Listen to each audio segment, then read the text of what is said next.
વિરામ બાદ સ્વાગત। ગુજરાત વાઇબ્રન્ટ સમિટમાં પાકિસ્તાનને આમંત્રણ આપતા વિવાદ સર્જાયો છે। 54 દેશોના બિઝનેસ ડેલિગેશનની સાથે પાકિસ્તાની બિઝનેસ ડેલિગેશનને પણ આમંત્રણ આપવામાં આવતા વિરોધ થઈ રહ્યો છે।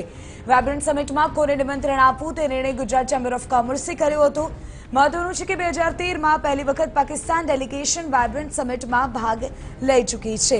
પાકિસ્તાનને આમંત્રણ આપતા સર્જાયેલા વિવાદ બાદ જીસીસીઆઈના સત્તાધીશોને સાપ સૂંઘી ગયો હોય તેવો ઘાટ ખડાયો છે, પરંતુ જીસીસીઆઈ પાકિસ્તાનને આપેલા નિમંત્રણ અંગે સત્તાવાર જાહેરાત કરી રહ્યા નથી।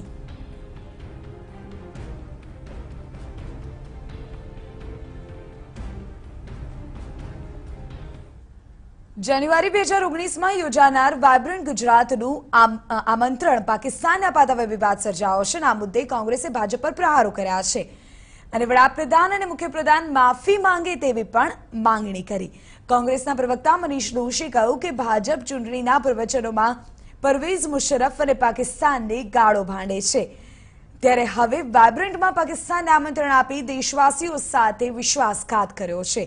ત્યારે આ મુદ્દે વડાપ્રધાન નરેન્દ્ર મોદી દેશની જનતાને જવાબ આપે।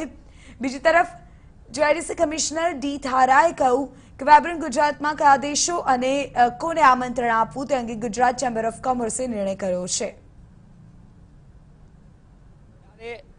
વાઇબ્રન્ટના નામે કાગળ ઉપરના એમઓયુના કારણે કોઈ પણ દેશના લોકો ગુજરાતના વાઇબ્રન્ટમાં પાર્ટનર ન થતા પાકિસ્તાનનો પ્રેમ એમના મનમાં પડેલો છે, ઉભરાઈ ગયો છે, તે વાત આજે એમને ફરી એકવાર સાબિત કરી છે।